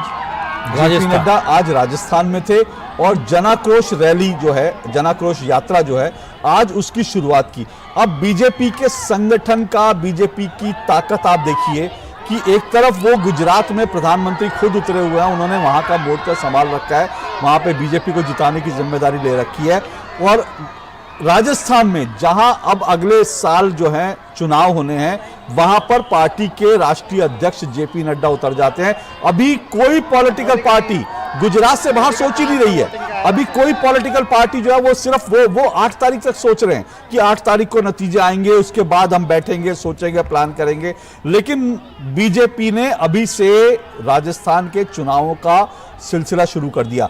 अब आपने जो पहली रोड शो का जिक्र किया था, जो मार्च में प्रधानमंत्री नरेंद्र मोदी ने जो है अहमदाबाद में निकाला था, अब आप देखिए कि जब उत्तर प्रदेश और उत्तराखंड के नतीजे आए थे, प्रधानमंत्री तब अहमदाबाद में पहुंच के रोड शो करते हैं। यानी कि वो नतीजे आए थे और उन नतीजों के साथ गुजरात की बिसात पर बीजेपी ने एग्रेसिवली अपनी रणनीति पे काम करना शुरू कर दिया। और आज जबकि गुजरात के नतीजे आए भी नहीं है, बीजेपी ने एग्रेसिवली राजस्थान की रणनीति पे काम करना शुरू कर दिया। तो ये संगठन जो है, ये जो बीजेपी, जो नई बीजेपी है, ये अपनी तमाम जो अपने साथ की पार्टियां हैं, अपने बाकी जो पॉलिटिकल पार्टी हैं, उनसे कहीं आगे जाकर सोच रही है, कहीं आगे जाकर काम कर रही है, कहीं आगे दूरदर्शिता से सोचने वाली पार्टी है। और सिर्फ सोचने वाली नहीं, और अपने जो सोचती है उसको इंप्लीमेंट करने वाली पार्टी है। इस पार्टी से आपको लड़ना है तो आप बार बार आपको इसके बराबर का कुछ तो सिस्टम खड़ा करना पड़ेगा, नहीं तो हर बार आप ईवीएम को गाली देते रहिए, ईवीएम को दोष देते रहिए और उससे कुछ नहीं होगा। क्योंकि जनता समझती है सब चीजें और जनता में जो एक्सेप्टेबिलिटी बीजेपी की जो बना दी है नरेंद्र मोदी ने, बीजेपी के संगठन ने, उसकी टक्कर आपको लेनी है तो आपको नरेंद्र मोदी जैसा कोई नेता खड़ा करना पड़ेगा, आपको बीजेपी जैसा संगठन खड़ा करना पड़ेगा। दुर्भाग्य से ये दुर्भाग्य मैं कह रहा हूं क्योंकि विपक्ष का भी देश में मजबूत होना जरूरी है। दुर्भाग्य से आज विपक्ष के पास ना नेता दिखाई देता है, ना नीति दिखाई देता है, संगठन जो है लगातार बिखरता हुआ दिखाई दे रहा है। ऐसे में आपके पास सिर्फ एक रास्ता बचता है कि हर चुनाव के बाद आप ईवीएम को गाली दे दें और उसकी सिलसिला आज गोपाल इटालिया ने शुरू कर दी। बिल्कुल अशोक जी, जो आपने बात का जिक्र किया कि कैसे अगले जो एक राजनीतिक घमासान होना है उसकी तैयारी की बिसात बिछ जाती है। हमने देखा है कि कैसे दिल्ली में बीजेपी की 2024 को लेकर भी बैठकें हो चुकी हैं। ये भी दिखाता है कि 2024 अभी कितना आगे है। उससे पहले कई विधानसभा चुनाव होने हैं। मौजूदा समय में हिमाचल गुजरात की हम बात कर ही रहे हैं, लेकिन 2024 को लेकर भी रणनीति बनाना, उसकी तैयारी करना, खाका उतारना, उस पर भी काम चल रहा है। शैलेंद्र हमारे साथ लगातार बने हो। शैलेंद्र, इसमें एक मिनट शैलेंद्र के पास एक चीज और जोड़ दूं, आनंद की आपने इंपॉर्टेंट ये विषय उठाया तो इसमें एक बात और जोड़ दूं। इन्हीं जब 5 राज्यों का चुनाव आया था तो प्रधानमंत्री नरेंद्र मोदी ने पार्टी के पंजाब में पंजाब में बीजेपी बुरी तरह से हारी थी, तीसरे नंबर पर थी। आम आदमी पार्टी सरकार बनाया और उसके बाद जो है कांग्रेस और बीजेपी तीसरे नंबर पर थी। लेकिन इन 5 राज्यों के चुनाव नतीजे आने के बाद प्रधानमंत्री नरेंद्र मोदी ने कार्यकर्ताओं से कहा, पंजाब में कमर कस के तैयार रहिए, क्योंकि पंजाब को बचाना है तो पंजाब की लड़ाई के लिए उतरना पड़ेगा। तो एक आदमी 5 साल पहले चुनाव हारने के बाद वो कार्यकर्ताओं के अंदर ये विश्वास भर रहा है कि अब आप तैयारी कीजिए भविष्य की। इससे बड़ी बात जो है किसी पॉलिटिकल पार्टी के लिए, इससे बड़ा वक्तव्य कोई नेता जो है क्या दे सकता है। बिल्कुल शैलेंद्र, ये जो बात अशोक जी कह रहे हैं ये अपने आप में मौजूदा समय में प्रधानमंत्री मोदी के कद काठी का नेता होना, बीजेपी के बराबर का संगठन होना और इतनी प्रोएक्टिव एग्रेसिव रणनीति के साथ में जमीन पे जनता के साथ उतरना, उनके बीच काम के आधार पर वोट मांगना, ये जो पूरा एक पैकेज कहा जा सकता है जिसमें सारी वो रणनीति या कहा जाए वो वादे और वो बातें नजर आती हैं जो शायद बीजेपी को या प्रधानमंत्री मोदी को बाकी सबसे एक बहुत अलग और उच्च स्तर पर खड़ा करती है, जिसका मुकाबला कर पाने की कुव्वत फिलहाल नतीजों के आधार पर कम से कम देखा जाए, राजनीतिक चुनाव नतीजों के आधार पर वो दिखाई नहीं पड़ती है। निश्चित तौर पर इसमें कहीं कोई संदेह नहीं, प्रधानमंत्री की लोकप्रियता का पैमाना हो या फिर लोगों से जुड़ने की क्षमता हो, लोगों से कनेक्ट होने की क्षमता हो और क्या आकांक्षा हो सकती है अलग अलग वर्ग की, उसको समझने की क्षमता हो, कोई दूसरा नेता इस वक्त भारतीय राजनीति में दिखाई नहीं देता। अशोक बात कर रहे थे कि जिस तरह से बीजेपी का संगठन काम करता है, उसको मैं थोड़ा सा विस्तार देना चाहूंगा। 5 तारीख को जब गुजरात में दूसरे चरण का मतदान हो रहा होगा, ठीक उसी दिन बीजेपी के केंद्रीय कार्यालय में एक बड़ी बैठक बुलाई गई है, जिसमें देश भर के जो बीजेपी के जो प्रदेश अध्यक्ष हैं वो हिस्सा लेंगे। बीजेपी के जो महासचिव हैं राष्ट्रीय अध्यक्ष की अगुवाई में बैठक कर रहे होंगे कि आगे की रणनीति राज्यवार कैसे बनानी है 2024 के लिए। तो किसी पार्टी के संगठन में किस तरह से हर वक्त काम होता है, किस तरह से योजनाएं बनाई जाती हैं और कैसे जिम्मेदारियां दी जाती है छोटे से लेके बड़े नेताओं तक, कि उनको अगर कोई जिम्मेदारी दी जाती है तो उसमें सिर्फ कार्यकर्ता मेहनत नहीं करता है, बड़ा नेता भी मेहनत करता है, उसे भी उस जिम्मेदारी को उठाना पड़ता है। तो निश्चित तौर पर वो एक संस्कृति हम देखते हैं प्रधानमंत्री नरेंद्र मोदी की अगुवाई में बीजेपी में बनी है, उससे पल्लवित हुई है और मजबूत हुई है। संघर्ष का इतिहास रहा है पार्टी का निश्चित तौर पर, लेकिन 2014 के बाद हम देखते हैं कि वो संस्कृति और मजबूत हुई है। वो पार्टी जो 2 लोकसभा सीटों से पहले 182 तक पहुंची, उसके बाद 2 बार पूर्ण बहुमत से सरकार बनाने में कामयाब रही प्रधानमंत्री नरेंद्र मोदी की अगुवाई में। तो निश्चित तौर पर उसको आगे बढ़ाने की कोशिश करती बीजेपी नजर आती है और आज की जो तस्वीरें हैं दरअसल ये वो भरोसा पार्टी के लिए और मजबूत करती है, पार्टी के रणनीतिकारों को संतोष देती है कि उनके पास एक ऐसा नेता है जो दुनिया का सबसे लोकप्रिय नेता है, जो जनता से सीधे कनेक्ट करता है, जिसकी संवाद शैली एक तरह से कहें बिल्कुल अलग है और जनता से कनेक्ट में उसका कोई सानी नहीं है, कोई मुकाबला नहीं। तो निश्चित तौर पर इन सब बातों की वजह से हम देखते हैं खासतौर पर गुजरात जैसे राज्य में जहां चुनाव दर चुनाव सफलता हासिल होती है। तो यहाँ पर मैं एक बात और बताना चाहूंगा, किस तरह से बीजेपी चुनौतियों का सामना करके सबक लेके आगे बढ़ती है। पिछले चुनाव में भले ही बीजेपी को सफलता मिली थी गुजरात में, लेकिन बहुत कड़ी टक्कर हुई थी। कांग्रेस पार्टी ने तुलनात्मक तौर पर बहुत अच्छा प्रदर्शन किया था और जीत के हम कह सकते हैं कि थोड़ी करीब जाती हुई दिखाई दी थी। लेकिन ठीक उसके बाद लोकसभा चुनाव होता है और हमने देखा कि 26 की 26 सीटें लोकसभा की गुजरात में भारतीय जनता पार्टी को हासिल हुई, एक भी सीट कांग्रेस पार्टी यहाँ जीत नहीं पाई। ये दिखाता है कि पार्टी किस तरह से अपनी तैयारियों को नया स्वरूप देती है, नतीजों के हिसाब से मंथन करती है और कार्यकर्ताओं को जिम्मेदारी देती है। उसका नतीजा आता है कि अगर कहीं कोई चूक हो भी जाती है तो उसको आगे बढ़ाया जाता है, उस चूक को ठीक किया जाता है, लोगों से कनेक्ट हुआ जाता है, लोगों की नाराजगी को दूर किया जाता है, लोगों की आकांक्षाओं को समझा जाता है और अगले चुनाव में पार्टी बेहतर प्रदर्शन करती नजर आती है। तो हमने इस तरह से तमाम राज्यों में ये होते हुए देखा है। शैलेंद्र, आप जो जिक्र कर रहे हैं उसका एक पहलू और भी है, वो पहलू ये भी है, जाहिर सी बात है कि जो विपक्ष एक मैसेज, विपक्ष क्यों बार बार नरेंद्र मोदी पर हमले करता है। अभी मल्लिकार्जुन खड़गे ने क्यों ये कहा कि भाई आप हर चुनाव में आ जाते हो रावण की तरह 100 चेहरे लेकर के, वो इसलिए किया क्योंकि विपक्ष को पता है कि अगर सामने नरेंद्र मोदी का चेहरा होगा तो विपक्ष की हार लगभग तय है। लोकसभा चुनाव में विपक्ष के सामने सीधा सीधा होता है कि नरेंद्र मोदी के मुकाबले कौन है, कोई नहीं है। तो लोकसभा चुनाव में अगर आप प्रतिशत देखेंगे बीजेपी का, तो गुजरात में बीजेपी का लोकसभा चुनाव में प्रतिशत 60% तक चला जाता है, लेकिन विधानसभा चुनाव में विपक्ष बार बार ये कहता है अरे नरेंद्र मोदी थोड़ी मुख्यमंत्री बनेंगे, नरेंद्र मोदी थोड़ी मुख्यमंत्री बनेंगे, और वो नए चेहरे उछालने की कोशिश करता है। तो उससे विपक्ष को लगता है, उससे विपक्ष को थोड़े वोट मिल भी जाते हैं, क्योंकि आप विधानसभा में देख रहे हैं तो विधानसभा में बीजेपी का वोट परसेंट जो है 50 जो है 49, 50, 51, 52 तक चल जाता है। तो विपक्ष ये रणनीति अपनाता है कि मोदी से मुकाबला मत करो, किसी और को मुकाबले में खड़ा करो, और बीजेपी बार बार जो है पिच पर मोदी जी का चेहरा आगे कर देती है, क्योंकि मोदी जी की काट विपक्ष के पास नहीं है। और इसीलिए लोकसभा चुनाव में जब मोदी चेहरा होते हैं तो सुपड़ा साफ हो जाता है, लोग विपक्ष के बारे में, विपक्ष के किसी नेता के बारे में सोचते तक नहीं, एक तरफा वोटिंग होती है। निश्चित तौर पर अशोक ये बात बिल्कुल सही है कि दरअसल विपक्ष ये कोशिश करता है जनता को बताने की कि गुजरात में आप जो विधानसभा चुनाव की लड़ाई है उसको दूसरे नजरिए से देखिए, लेकिन हम देखते हैं कि उसमें भी विपक्षी दल पिछले 2-3 चुनाव सफल साबित नहीं हो रहे हैं, क्योंकि प्रधानमंत्री नरेंद्र मोदी के तौर पर सबसे लोकप्रिय चेहरा बीजेपी के पास है, जो लगातार गुजरात के विकास को लेकर मार्गदर्शन देते रहते हैं और केंद्र सरकार की तमाम कल्याणकारी योजनाओं का हम फायदा गुजरात में जनता के बीच होते हुए देखते हैं। और यही वजह है कि अक्सर बीजेपी डबल इंजन सरकार के फायदों की बात करती है, और खुद प्रधानमंत्री ने जब एक जनसभा में कहा कि नरेंद्र और भूपेंद्र की सरकार को वो चाहते हैं कि जो पुराना रिकॉर्ड है जो प्रधानमंत्री नरेंद्र मोदी के गुजरात के मुख्यमंत्री रहते हुए बना था, गुजरात में चुनावी जीत का, वो रिकॉर्ड तोड़ा जाए। अभी तक गुजरात के इतिहास में 1985 में कांग्रेस को सबसे ज्यादा 149 सीट मिली थी, और अगर बीजेपी के रिकॉर्ड को देखें तो 127 सीट जब नरेंद्र मोदी प्रधानमंत्री जब गुजरात के मुख्यमंत्री थे तब हमने देखा था कि एक बहुत बड़ी चुनावी जीत हासिल हुई थी। बीजेपी इस बार उस रिकॉर्ड को भी पार करना चाहती है, यानी अपने रिकॉर्ड को तोड़ना चाहती है। न केवल आज इस रोड शो के जरिए पार्टी ने अब तक के सारे रोड शो के रिकॉर्ड तोड़े हैं, बल्कि चुनावी जीत के रिकॉर्ड को भी तोड़ने का पार्टी प्रयास कर रही है, और यही वजह है कि कोई कोर कसर नहीं छोड़ी जा रही।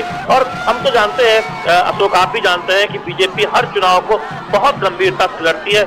जिन राज्यों में उसका आधार बहुत कमजोर होता है वहां पर भी पार्टी पूरी ताकत लगाती है। एमसीडी चुनाव तक भी हम देख रहे हैं कि बीजेपी ने अपनी पूरी ताकत लगाई है, निकाय चुनाव में पार्टी ताकत लगाती है, और गुजरात का चुनाव यहाँ पर पार्टी कोई कोर कसर नहीं छोड़ना चाहती नया रिकॉर्ड बनाने में। और यही वजह है कि अभी तक के भारत के इतिहास का सबसे बड़ा रोड शो होता हुआ हम देख रहे हैं प्रधानमंत्री नरेंद्र मोदी का, जिसमें गुजरात की जनता, अहमदाबाद की जनता एक समुद्र के तौर पर कह सकते हैं, पूरा का पूरा अहमदाबाद ऐसा लग रहा है कि सड़कों पर उतरा हुआ। बिल्कुल, अहमदाबाद सड़कों पर उतरा हुआ, ये तस्वीरें गवाही दे रही हैं, बयां कर रही हैं साफ तौर से।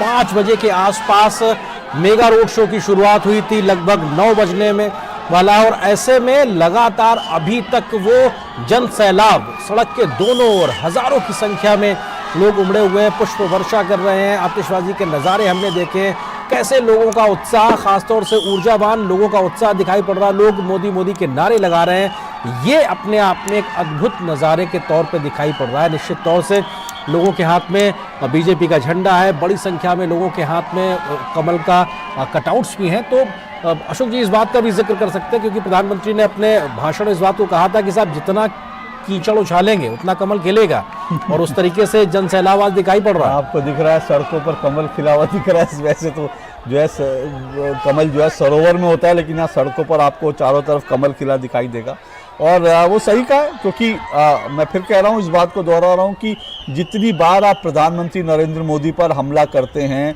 उतना ज़्यादा जो है ना वो आपको नुकसान होता है, आप सेल्फ गोल करते हैं। और गुजरात के चुनाव में कांग्रेस ने एक बार फिर सेल्फ गोल किया है। मधुसूदन मिस्त्री ने कहा नरेंद्र मोदी, प्रधानमंत्री नरेंद्र मोदी के लिए कि इस बार औकात दिखा देंगे प्रधानमंत्री नरेंद्र मोदी को। कांग्रेस का सेल्फ गोल था, और मल्लिकार्जुन खड़गे ने यह कहा कि प्रधानमंत्री नरेंद्र मोदी की तुलना रावण से की, यह कांग्रेस का सेल्फ गोल था। तो ये लोग सेल्फ गोल कर चुके हैं, और जितना आप एक्चुअल में कीचड़ फैलाएंगे, आप बार बार जब नरेंद्र मोदी को अपशब्द कहते हैं, गालियां देते हैं, प्रधानमंत्री की मां के लिए अपशब्दों का इस्तेमाल करते हैं, तो उसका आपको परिणाम भुगतना पड़ता है। गोपाल इटालिया के वीडियो वायरल हुए थे। आम आदमी पार्टी शुरू में गोपाल इटालिया को लगातार आगे करके चल रही थी, गोपाल इटालिया को वो चेहरा बनाना चाहते थे। लेकिन जैसी गोपाल इटालिया के वीडियो सामने आए जिसमें वो प्रधानमंत्री नरेंद्र मोदी के लिए अपशब्द कह रहे थे, उनकी मां के लिए अपशब्द कह रहे थे, उसके बाद आम आदमी पार्टी ने कहा जी हाँ जी हमने तो वोट करवाया और वोट जो है वो ईशुदान गढ़वी के पक्ष में है और वो गोपाल इटालिया के पक्ष में नहीं है। तो इस तरह से उन्होंने एक अपना गोल पोस्ट जो है चेंज कर लिया, क्योंकि गोपाल इटालिया का नरेंद्र मोदी को उनकी मां के लिए अपशब्द कहने के बाद गोपाल इटालिया को लोग स्वीकार नहीं करेंगे गुजरात में। और मैं आपको ये बता रहा हूँ कि गोपाल इटालिया का चुनाव परिणाम भी आप देखिएगा, बड़ा दिलचस्प वहां पे चुनाव परिणाम रहने वाला है। भले ही वो आम आदमी पार्टी के कितने बड़े नेता वो अपने आप को प्रोजेक्ट करे, लेकिन उनके चुनाव नतीजा आपको दिख जाएगा। तो ये तमाम चीजें हैं, जितना आप कीचड़ करोगे उतना कमल खिलेगा, ये बात बीजेपी बार बार कहती है। नरेंद्र मोदी ने कहा तो इसके मायने हैं। जितना आप प्रधानमंत्री नरेंद्र मोदी के लिए तो ये एक पुरानी एक कहावत है ना कि आप मुझ पे जितने पत्थर फेंकोगे मैं उन पत्थरों की इमारत बना लूंगा, मैं उन पत्थरों से पुल बना लूंगा। तो वही होता है, नरेंद्र मोदी को आप जितने अपशब्द कहते हैं, जितनी गालियां देते हैं, वो नरेंद्र मोदी की ताकत बन जाती है। मोदी उसको अपनी ताकत बना लेते हैं, क्योंकि लोगों को ये पसंद नहीं आता। क्योंकि जो आपने कहा ना कि लोग अपना अक्स देखते हैं। एक गरीब चाय वाला, एक गरीब परिवार से निकला, वडनगर से के गांव से एक गरीब बच्चा निकल करके प्रधानमंत्री पद तक पहुंचा, तो देश के आम लोग उनमें अपना अक्स देखते हैं। वो किसी राज परिवार से नहीं है, किसी राजनीतिक परिवार से नहीं है। ऐसा नहीं है कि उनके बहुत पुश्तैनी, उनके पास बहुत सब कुछ है। तो आम लोग देखते हैं कि अरे ये प्रधानमंत्री बना है, मतलब हमारे जैसा व्यक्ति प्रधानमंत्री बना है। और इसीलिए लोग, जब नरेंद्र मोदी को गाली पड़ती है, लोग इसको स्वीकार नहीं करते। और इसीलिए नरेंद्र मोदी ने कहा कि जितना कीचड़ फैलाओगे उतना कमल खिलेगा। बिल्कुल। और ये भी उन्होंने कहा कि मुझे तो आदत सी पड़ गई है रोज 2.5-3 किलो गाली खाने की, तो वो उन्हें फर्क नहीं पड़ता है अगर राजनीतिक गालियां इस तरह से उनको लोग देते रहते हैं या व्यक्तिगत हमला करते रहते हैं। लेकिन ये हिंदुस्तान के लिए भी ये तस्वीरें बहुत खूबसूरत तस्वीरें इस लिहाज से भी कही जाएंगी क्योंकि दुनिया का सबसे बड़ा लोकतंत्र है हिंदुस्तान। और ऐसे में जब कभी भी जिस राज्य में या आम चुनाव होते हैं तो एक लोकतंत्र के उत्सव के तौर पर चुनाव को लिया जाता है, आम लोग उसमें जन सहभागिता करते हैं। और आज उसी उत्सव के प्रदर्शन के तौर पर ये रोड शो को भी देखा जा सकता है, जहाँ पे जो शैलेंद्र कह रहे थे कि लोग, अहमदाबाद के लोग सड़कों पर निकल आए हैं, यानी उत्सव मनाने के लिए निकल आए हैं। और लोकतंत्र में सहभागिता के लिहाज से भी ये तस्वीरें बहुत खूब है, जहाँ पे लोग अपनी भावनाओं को व्यक्त करने के लिए निकलते हैं, अपना वोट देकर उसको परिलक्षित करते हैं। तो ये भी देखिए, आपको लोगों के चेहरे नहीं दिखाई देंगे, लेकिन आपको मोबाइल फोन्स की लाइट दिखाई देंगी। सब गुजरात के इस जो लाडले बेटे हैं उसका वीडियो, उसकी तस्वीर जो है मोबाइल में उतार देना चाहते हैं। ये जो दीवानगी है, ये जो जुनून है किसी नेता को लेकर, ये आपको आज कहाँ दिखता है? आज मतलब आप देखिए, आपके बड़े बड़े नेता आते हैं, लोग इतना ध्यान नहीं देते, लेकिन नरेंद्र मोदी अपने ही घर में जा रहे हैं, गुजरात में जा रहे हैं, वहाँ उनको लेकर दीवानगी देखिए। ये क्या दिखा रहा है? ये अपने आप में ये बड़ा सिंबल है, ये अपने आप में सब कुछ दिखा रहा है। अभी सुधाकर कह रहे थे कितने मतलब टनों जो है फूल पुष्प वर्षा लोग कर चुके हैं। बार बार उनके सिक्योरिटी के साथ जो जवान है उनको बार बार शीशे पर से जो फूल जो है वो हटाने पड़ते हैं, क्योंकि सुरक्षा के हिसाब से जो है उनको, ताकि रास्ता दिखाई दे। सुबह शाम से लेकर अब रात हो गई है, लेकिन लोगों का सिलसिला कारवां जो है ये रुकने का नाम नहीं ले रहा है। और लंबा कारवां है, लेकिन हर जगह पर आपको सड़क में लोग इस तरह से दिखाई दे रहे हैं। इतना स्वागत इतना दिखाई दे रहा है। 1, 2, 3, 4 किलोमीटर, 5 किलोमीटर, 10 किलोमीटर तक तो ठीक है, लेकिन आप सोचिए कि करीब 40 किलोमीटर का सफर अब तक कर चुके हैं। 13 विधानसभा क्षेत्र हैं जहां प्रधानमंत्री नरेंद्र मोदी पिछले 3 घंटे में अब तक जो संदेश देना था उन्होंने साफ संदेश दे दिया। 13 विधानसभा में जा चुके हैं। अब जो आखिरी जो विधानसभा है गांधीनगर की वहां पर अब उनका काफिला जाना है। और जो आप बात कर रहे थे ना, G20 की बात कर रहे थे, तो मैं फिर याद दिला दूं, जैसा मैंने शुरू में ही कहा था कि डेनमार्क, यूके, ऑस्ट्रेलिया, सिंगापुर, इन 4 देशों के जो डिप्लोमेट्स हैं वो इस वक्त गुजरात में, अहमदाबाद में चुनाव को देखने के लिए आए हैं। चुनाव प्रक्रिया को, भारत की चुनाव प्रक्रिया को समझने के लिए, बीजेपी की कार्यप्रणाली को समझने के लिए आए हुए हैं। और वो ये देख रहे होंगे तो उनको अचरज हो रहा होगा कि इतना लोकप्रिय नेता कोई कैसे हो सकता है, क्योंकि दुनिया में कहीं नहीं होता ऐसा कि किसी नेता के लिए ऐसी दीवानगी, ऐसी लोकप्रियता, दुनिया में कोई नेता की आपको ऐसी लोकप्रियता आज के दौर में दिखाई नहीं देगी। लेकिन नरेंद्र मोदी को लेकर जो दीवानगी, ये चारों डिप्लोमेट्स भी देख रहे होंगे इन 4 देशों के, तो उनको लग रहा होगा कि ये कैसा अद्भुत देश है और ये कैसा अद्भुत नेता है जिसके लिए इतनी दीवानगी है। बिल्कुल। और एक तरीके से अगर आज के युवा गुजरात की बात की जाए तो प्रधानमंत्री के साथ में एक पीढ़ी दर अंतर नजर आता है, लेकिन बावजूद प्रधानमंत्री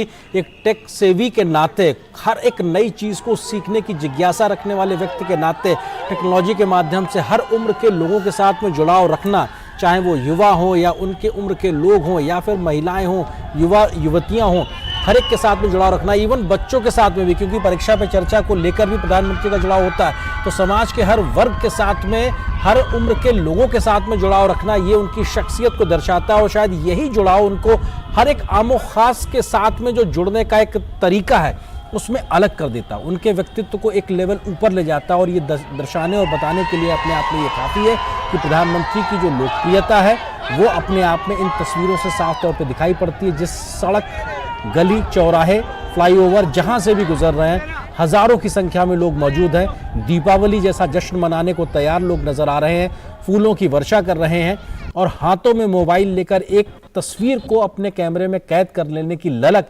प्रधानमंत्री की इस लोकप्रियता को साफ तौर पे दर्शाती है। हमारे सहयोगी शैलेंद्र भी हमारे साथ में लगातार बने हुए हैं। शैलेंद्र, अगर हम हुजूम जिसको कह सकते हैं या किस तरह से शब्दों में कहा जाए, बड़ी संख्या में जन समुदाय जो जन सैलाब उमड़ा हुआ है, ये लगातार बना हुआ है। 30-40 किलोमीटर का सफर तय हो चुका है, उसके बाद भी ये सिलसिला बदस्तूर कायम है। बमुश्किल थोड़ा सा काफिला का समय शायद बचा होगा, लेकिन ये सिलसिला है कि टूटने का नाम नहीं ले रहा। शैलेंद्र, आनंद, हम और आप शायद ही कभी इस तरह के तस्वीरों से रूबरू हुए होंगे जब किसी राजनीतिक कार्यक्रम में या किसी रोड शो में इस तरह का जनसैलाब उमड़ा हो। ऐसा लगता है कि जैसे किसी आस्था के केंद्र पर श्रद्धालु गए हो और एक तरह से वो श्रद्धा में उत्सव मना रहे हो।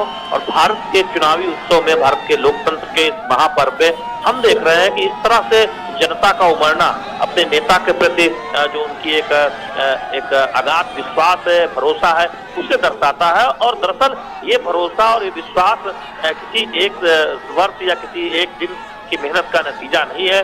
प्रधानमंत्री नरेंद्र मोदी ने जो दशकों तक जो मेहनत की है गुजरात में और देश में, उसका एक नतीजा है, वो दिखाई देता है, वो कनेक्ट दिखाई देता है हर आयु वर्ग के लोगों में, हर उम्र के लोगों में, जो आज गुजरात की सड़कों पर उतरे हैं, अहमदाबाद की सड़कों पर उतरे हैं। निश्चित तौर पर बीजेपी बखूबी इस बात को समझती है कि प्रधानमंत्री की लोकप्रियता को किस तरह से मतों में परिवर्तित किया जा सकता है, किस तरह से इस तरह के जो रोड शो हैं या फिर चुनावी रैलियां हैं, उनके जरिए जनता को ये बताया जा सकता है गुजरात में बीते 27 वर्षों में विकास की कई गाथाएं लिखी गई हैं और आगे के 25 वर्षों के विजन के लिए पार्टी ने एक संकल्प पत्र तैयार किया है, जिसका जिक्र बीजेपी में गुजरात के तमाम नेता चुनावी जनसभाओं में करते हैं। तो हम देख रहे हैं कि यही वजह है कि पहले चरण में चुनाव प्रचार खत्म होने से पहले हमने धुआंधार चुनावी रैलियां प्रधानमंत्री नरेंद्र मोदी की देखी। दूसरे चरण में भी आप देख रहे हैं आज 3 चुनावी रैलियों को संबोधित करने के बाद प्रधानमंत्री ये अब तक का सबसे बड़ा रोड शो कर रहे हैं। कल भी कई चुनावी रैलियां प्रधानमंत्री नरेंद्र मोदी की होनी है। तो निश्चित तौर पर अपने सबसे लोकप्रिय नेता को, दुनिया के सबसे लोकप्रिय नेता को बीजेपी निश्चित तौर पर वो चाहती है कि ज्यादा से ज्यादा गुजरात की जनता से कनेक्ट हो, और हम लोग देख रहे हैं कि इस रोड शो के जरिए ऐसा होता दिखाई भी दे रहा है। तो निश्चित तौर पर पार्टी प्रफुल्लित होगी और साथ ही साथ गुजरात की जनता का यहाँ पर आप उनके चेहरे देखें, अहमदाबाद की सड़कों पर जो लोग उतरे हैं उनका रिस्पांस देखें, तो ये बताने के लिए काफी है कि जो राजनीतिक हवा है, जो गुजरात में जो बयार है जिसको लेकर राजनीतिक पंडित अपने कयास लगा रहे हैं, वो किस तरफ जा रहा है। हमने देखा पिछले चुनाव में भी मैं यहाँ था, तब ये कहा जा रहा था कि बहुत हाई वोल्टेज चुनाव है। इस बार के चुनाव को तुलनात्मक तौर पर कम एक तरह से कहें तो बहुत चर्चा, उतनी चर्चा पिछले चुनाव के मुकाबले कम मिल रही थी। उस तरह की तस्वीरें उतनी नहीं आ रही थी जितना हमने पिछली बार देखा था। लेकिन ये रोड शो दिखाता है कि किस तरह से किसी एक राजनीतिक दल के सबसे शीर्ष नेता, किसी एक राजनीतिक दल के सबसे लोकप्रिय नेता, दुनिया के सबसे लोकप्रिय नेता, और जो जनता से सीधे कनेक्ट रखते हैं, जनता से सीधे संवाद करते हैं और जिनकी संवाद शैली सबसे अलग है, सबसे अलहदा है, जो ये बताना जानते हैं कि कैसे गुजरात का विकास हुआ है, जो युवा पीढ़ी को भी बताना जानते हैं जिन्होंने उन समस्याओं को देखा नहीं जो बुजुर्ग पीढ़ी ने गुजरात में झेला है, उन युवा पीढ़ी को ये सफलतापूर्वक बताते हैं कि देखिए आज का जो गुजरात है वो कितनी मेहनत से, गुजरात के लोगों की मेहनत से बीजेपी के सत्ता में रहते हुए बनाया गया है। जो आज का गुजरात है वो कैसे अग्रणी राज्य में देश के विकास में योगदान कर रहा है। जो आज का गुजरात है वो कैसे तमाम योजनाओं को सफलतापूर्वक लागू करने में उदाहरण बन रहा है। जो आज का गुजरात है वो कैसे इनोवेशन में आगे जा रहा है, कैसे स्टार्टअप में आगे जा रहा है, कैसे इकोसिस्टम यहाँ बेहतर बनाया गया है, कैसे औद्योगिक विकास को तेज रफ्तार दी गई है, कैसे पीने के पानी। शैलेंद्र, आपको एक सेकंड हम रोकना चाहेंगे क्योंकि तस्वीरें अब जो हमको मिल रही है उस तस्वीरों में प्रधानमंत्री जिस ओपन जीप में मौजूद थे उससे अपनी पुनः उस गाड़ी में बैठ गए हैं जो जिस गाड़ी से उन्होंने शुरुआत की थी। ओपन गाड़ी नहीं है और इसका मतलब ये निकलता है कि शायद अब ये रोड शो का जो सफर था वो शायद खत्म हो गया है और जो दूरी तय करने की बात की जा रही थी 50 किलोमीटर की लगभग वो दूरी तय हुई है और प्रधानमंत्री शायद वो दूरी पूरी नहीं हुई, लेकिन अब क्योंकि 9 बज गए हैं हाँ। और आचार संहिता के हिसाब से तो हो सकता है कि प्रधानमंत्री अब आगे जो है अपनी गाड़ी में, क्योंकि कैसे जाएंगे क्योंकि लोग तो अभी भी खड़े हुए हैं वहां पर, लेकिन 9 बज चुके हैं तो 9 बजे चुनाव आचार संहिता के हिसाब से आपको प्रचार खत्म कर देना होता है, तो उसी हिसाब से जो है ये मुझे लगता है कि उसका एक सिग्नल है। बिल्कुल। और लेकिन फिर भी तस्वीरें अपने आप में बेहद महत्वपूर्ण, क्योंकि 5 बजे के आसपास से 9 बजे तक 4 घंटे लगातार खुली जीप में खड़े होकर हजारों लाखों की संख्या में आए हुए लोगों का अभिवादन स्वीकार करना लगातार ये तस्वीरें दिखाता है किस तरीके से प्रधानमंत्री को लेकर एक जन सैलाब जो उमड़ा था उसने बहुत कुछ बयां किया है। और इस बार के मौजूदा जो चुनाव हैं गुजरात विधानसभा के उसमें नई प्रकार की एक परिपाटी को लिखा गया है, नई प्रकार की राजनीतिक जो प्रयास हैं उसको दर्शाया गया है। 50 किलोमीटर से लंबा road show, mega road show, ये अपने आप में बहुत बड़ी बात है अशोक जी, क्योंकि हम जिक्र कर रहे थे कि 2017 के चुनाव में भी प्रधानमंत्री ने लगभग 34 रैलियां की थी, अभी तक वो 30 रैली कर चुके हैं और 50-51 का उनका संभावित कार्यक्रम है। ये रोड शो अलग, इतनी ऊर्जा एनर्जी कैसे बाकी लोग कदम ताल करेंगे? यही तो मुश्किल है, इतनी बड़ी लकीर खींच देते हैं वो कि उस लकीर के बराबर में जो है विपक्ष को लकीर खींचना बड़ा मुश्किल हो जाता है। और अभी शैलेंद्र बात कर रहे थे ना लो वोल्टेज का, अरे बात ठीक है कि लो वोल्टेज का चुनाव अब तक लग रहा था, लेकिन ये इस रोड शो ने जो है इस लो वोल्टेज के चुनाव को हाई वोल्टेज, मतलब आज तो करंट भर दिया चुनाव। तो कई के बल्ब तो नहीं फ्यूज हुए होंगे? हाँ, बहुत सारे हुए होंगे। मैंने शुरू में ही कहा कि आज अभी विपक्ष के लिए ज्यादा करंट आ गया होगा, आज की रात विपक्ष के लिए थोड़ी मुश्किल होने वाली है, क्योंकि इन दृश्यों को देखकर विपक्ष को थोड़ा सा जो है चिंतन करना पड़ेगा, अपनी रणनीति को दोबारा स्ट्रेटेजाइज करना पड़ेगा, क्योंकि एक बड़ी लकीर और खींच दी है। इस लकीर के बराबर कैसे आए विपक्ष के लिए चुनौती है। इस लकीर से पार पाना तो अलग बात है, लेकिन इस लकीर के बराबर तक भी कैसे पहुंचे, कैसे चुनौती दे पाए, क्योंकि 13 विधानसभा सीटें एक साथ कवर कर देना एक राष्ट्रीय नेता के लिए, एक इतने बड़े नेता के लिए, इतने लोकप्रिय नेता के लिए एक झटके में उन्होंने 13 विधानसभा सीटें कवर कर दी, तो अब विपक्ष के पास क्या होगा? बिल्कुल, 3 रैलियां, बड़ी रैलियां आज एक दिन में और 13 से लेकर 16 विधानसभा सीटों को कवर करते हुए 50 किलोमीटर का सफर तय करके, उससे अलावा एक और छोटा रोड शो कलोल में एक और छोटा सा रोड शो जहां पे बड़ी संख्या में लोग मौजूद थे। तो ये अपने आप में उस एनर्जी को दिखाता है, उस एनर्जी को बताता है कि कैसे आज के समय में जनता का प्यार हासिल करने के लिए, जनता के लिए काम करने के लिए, उनसे जुड़ने के लिए आपको जमीन पे उतर के मेहनत करनी पड़ेगी, तब आपको इतना प्रेम और स्नेह आपको दिखाई पड़ेगा। जो हमने तस्वीरों में देखा, लोग फूलों की वर्षा कर रहे थे, आतिशबाजी का नजारा देखने को मिल रहा था, दिवाली जैसी एक धूम दिखाई पड़ रही थी। बिल्कुल, और ये आपने जो नज़ारे देखे, ये सालों तक जो है इम्पैक्ट अपना इसका जो है लोगों के जहन पर जो है पड़ेगा। और जैसा मैंने शुरू में ही कहा था, बार बार मैं कह रहा था कि नरेंद्र मोदी जो रोड शो करते हैं उसका अपना इम्पैक्ट होता है, इसके ऊपर अध्ययन किया जा सकता है। और आज उन्होंने एक बड़ी लकीर खींची, अब तक का अपना सबसे बड़ा रोड शो किया जिसमें 13 विधानसभा सीटों को कवर किया, तो ये अपने आप में बहुत एक इंपॉर्टेंट मैसेज देने की कोशिश की। और इसका इम्पैक्ट भी चुनाव पर जरूर पड़ेगा, इसमें कोई दो राय नहीं, लेकिन साथ साथ इतना जरूर है कि जो हुजूम मिला लोगों का, ये शायद किसी और नेता के लिए संभव नहीं है, इतना बड़ा रोड शो कर लेना और इतने लोगों को ले आना साथ में। और जैसे मैंने शुरू में बताया था, कल देर शाम इस रोड शो की योजना बनी थी, ऐसा नहीं था बड़ा प्री प्लान था, आप अपने कार्यकर्ताओं को लगा दे, मशीनरी को एक्टिवेट कर दे, ऐसा नहीं था। 12 घंटे मुश्किल से मिले होंगे सिक्योरिटी वालों को और साथ साथ जो है पार्टी कार्यकर्ताओं को कि भाई नरेंद्र मोदी का रोड शो होना है, लेकिन बस मैसेज जाने की देर होती है गुजरात में, लोग खुद ब खुद सड़कों पर आ जाते हैं, ये हमने देख लिया।